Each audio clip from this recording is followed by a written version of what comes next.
51 days. I just had to survive. I think they hate us. And they want Israel to be theirs. I want them back. I want Keith back, and I want all the hostages back.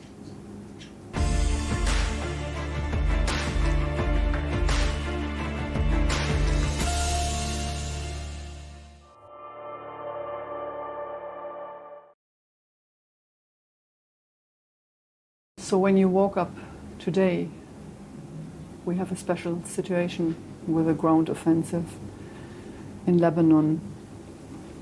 What was your feeling? Sad. I just wanted to cry. I was just so sad because I said to myself, it can take ages.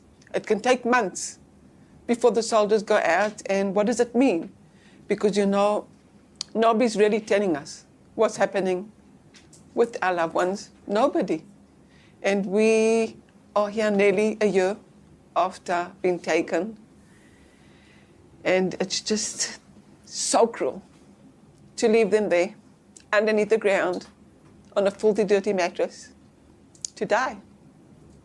Because Keith is going to die if he just stays there.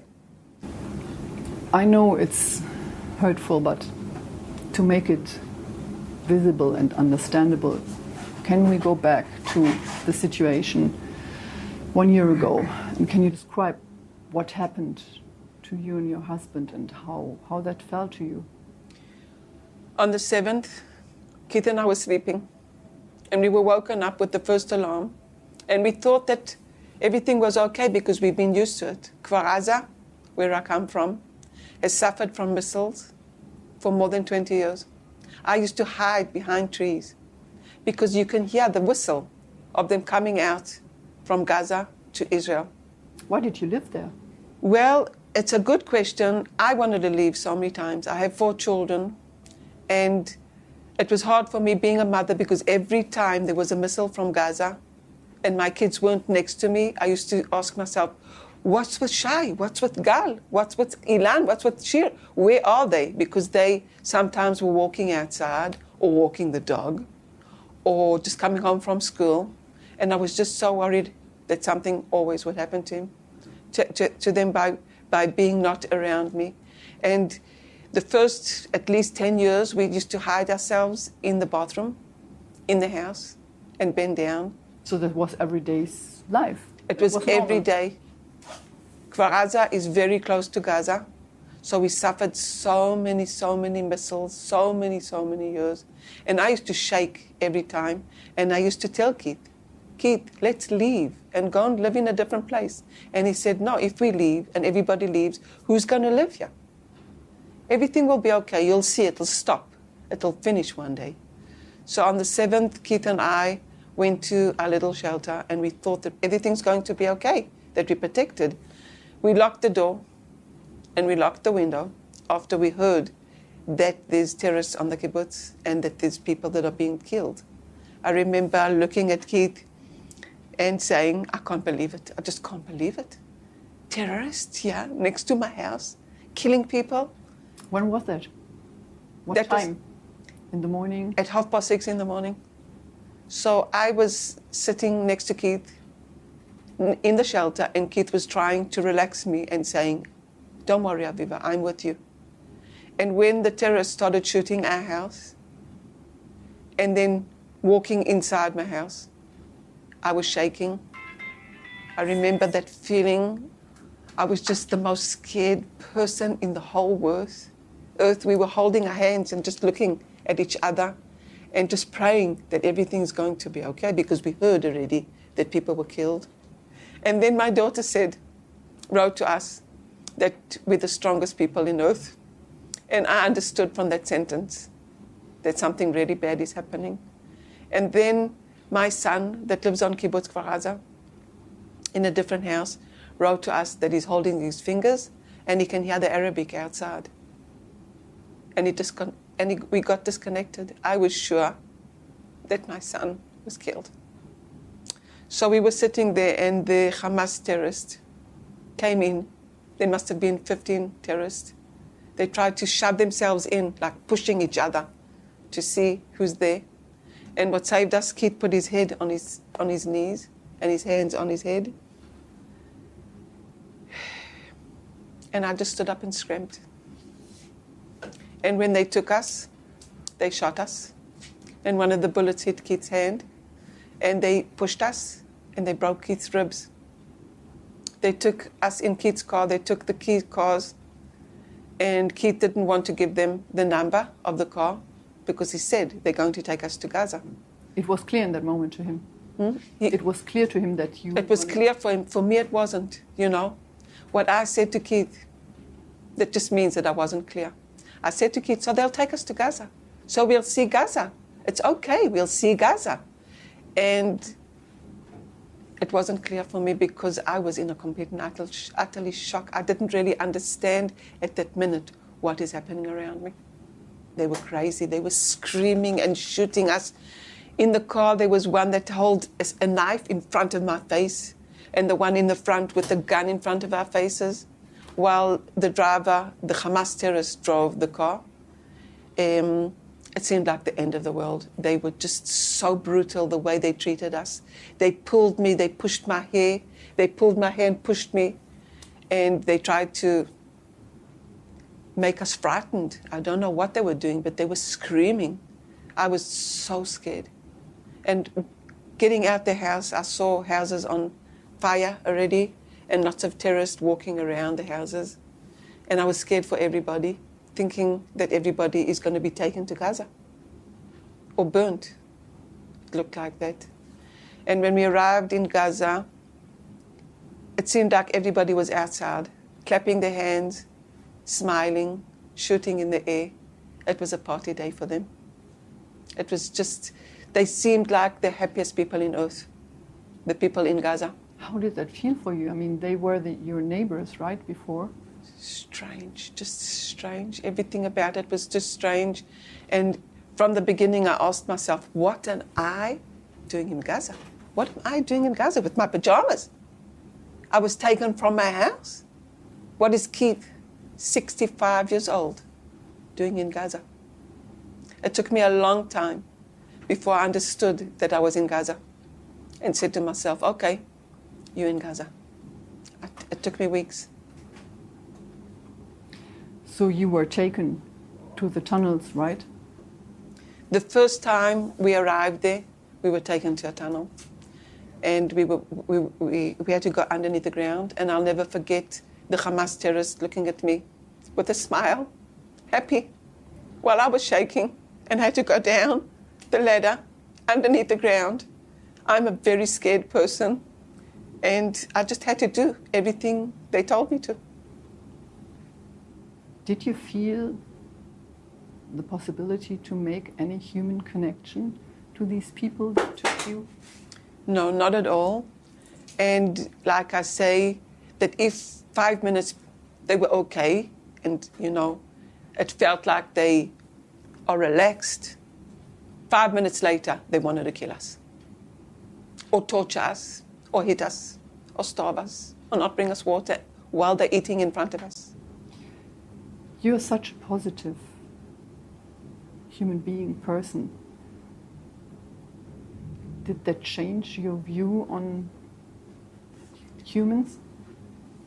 You know, while I was in Gaza, I used to say to myself, these people don't deserve to live for what they're doing, because we went through hell all the time. Every day was worse than the one that was before. The hardest moments for me is when they tortured Keith and the girls and touched the girls and beat them.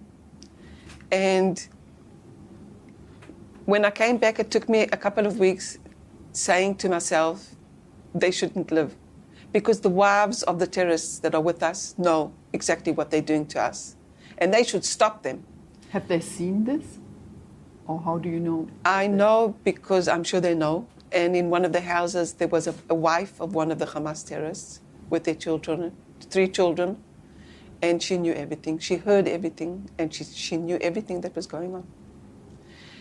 But after a couple of weeks being back, I came back to myself, and now every once in a while I think about mothers in Gaza having babies in tents. It breaks my heart.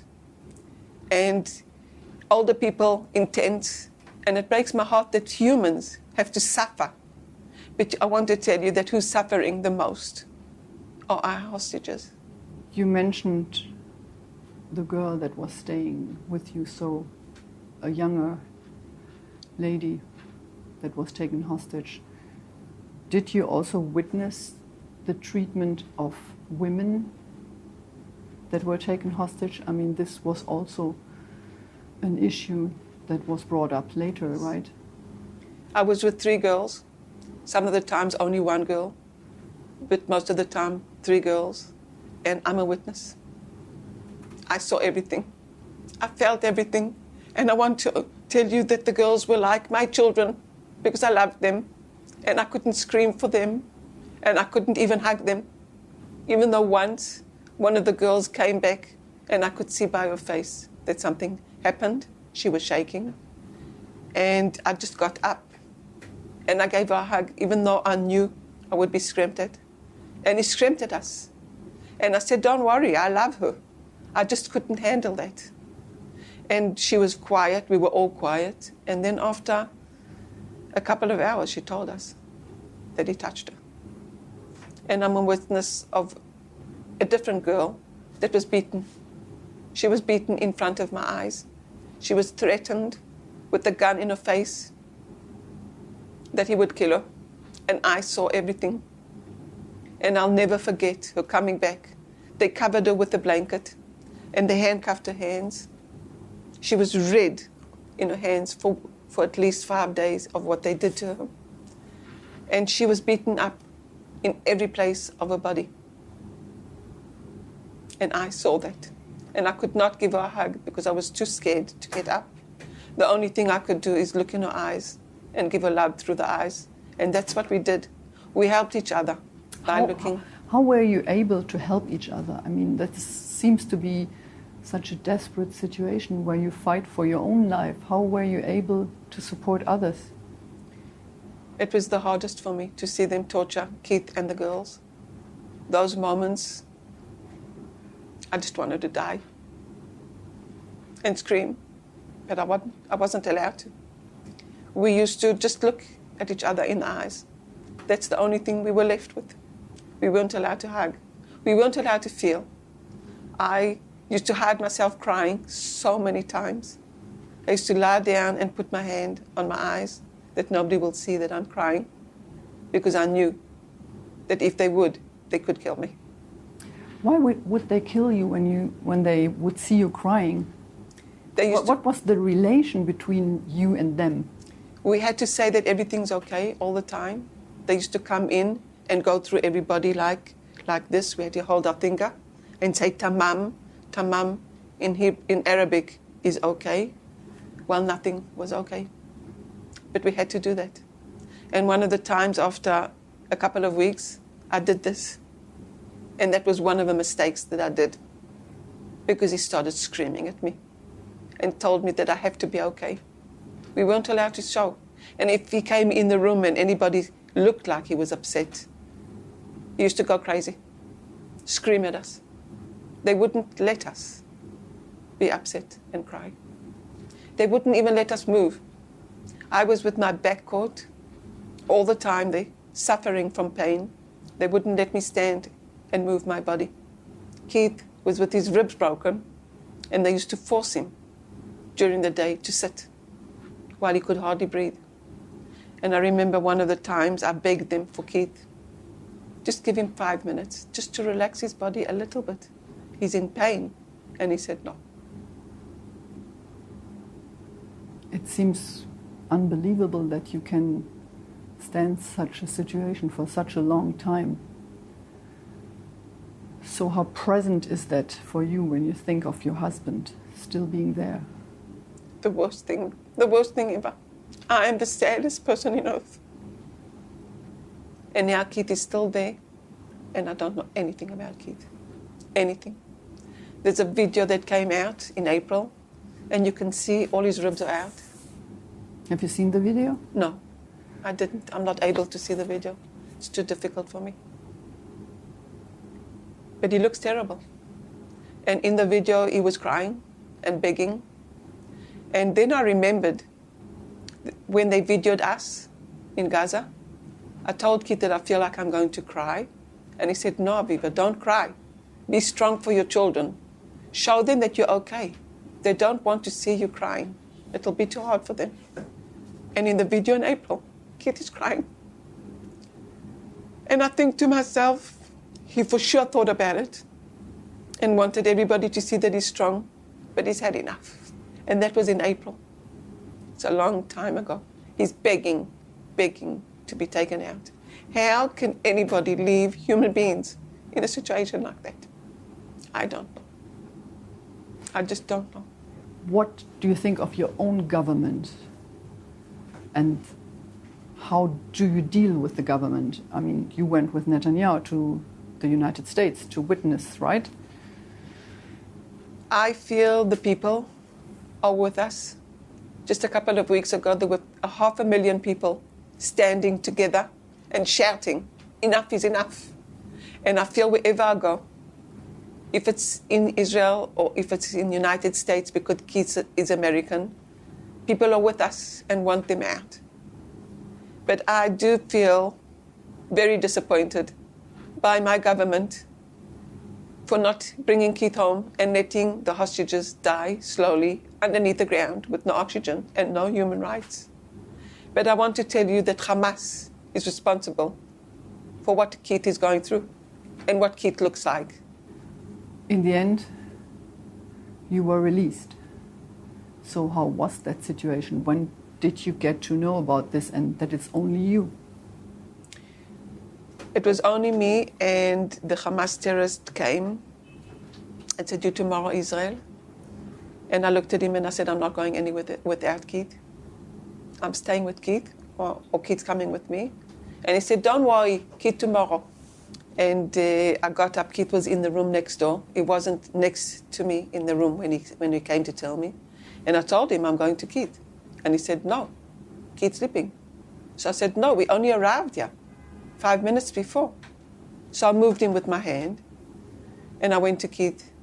And when I went into the room, I saw Keith lying on the floor, on a filthy, dirty mattress, looking at the ceiling. And he was just so sad. So sad. And I came to him and I gave him a hug. And I said, "You be strong for me, and I'll be strong for you." Not knowing if I'll ever see Keith again.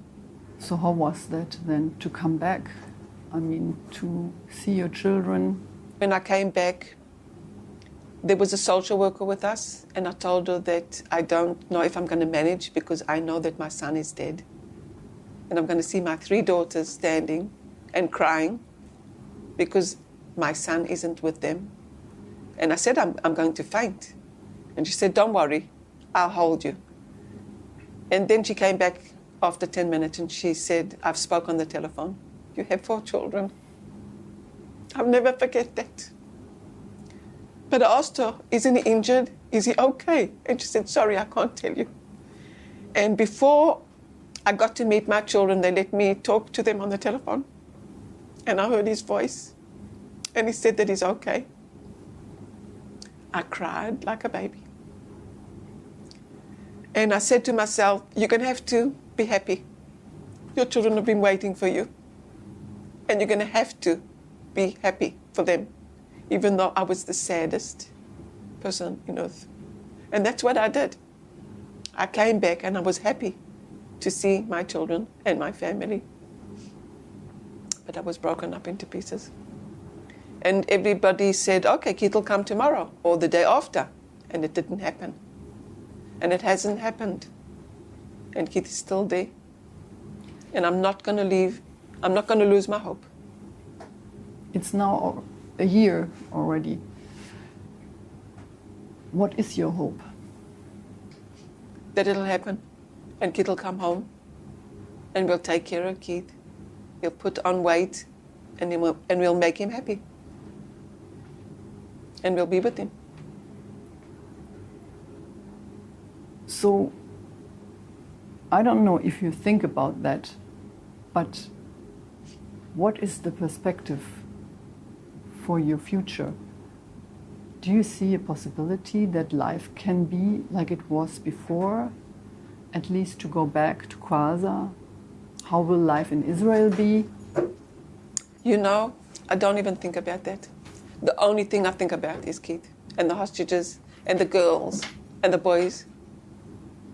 There was a video of people that came out, and some of them were locked with chains for months and starved, and some of the boys in cages. Can you believe that? But I can, because I was there. It's the worst thing in earth that could ever happen to a human being with a heart. So I want anybody that has a heart to get them out of there. Do you have in any way an understanding or an approach to what these people do? Why they do it? I think they hate us. And they want Israel to be theirs. They used to tell us all the time that the whole world has bombed Israel. We will never go back to Israel. And that Gaza belongs to them. I believe them. I think that that's what they want. They want Jerusalem. And they want Israel to be their country. So that must be very hard for you to tell the story, and I really respect you for, I can only imagine what effort that takes. Do you think it's right to do that? I mean, probably you do, but there are people who say you re-traumatize yourself. I want to tell you that the only thing that I see in front of me is Keith and the girls and the boys that are suffering, and I will do everything for them, everything that I can.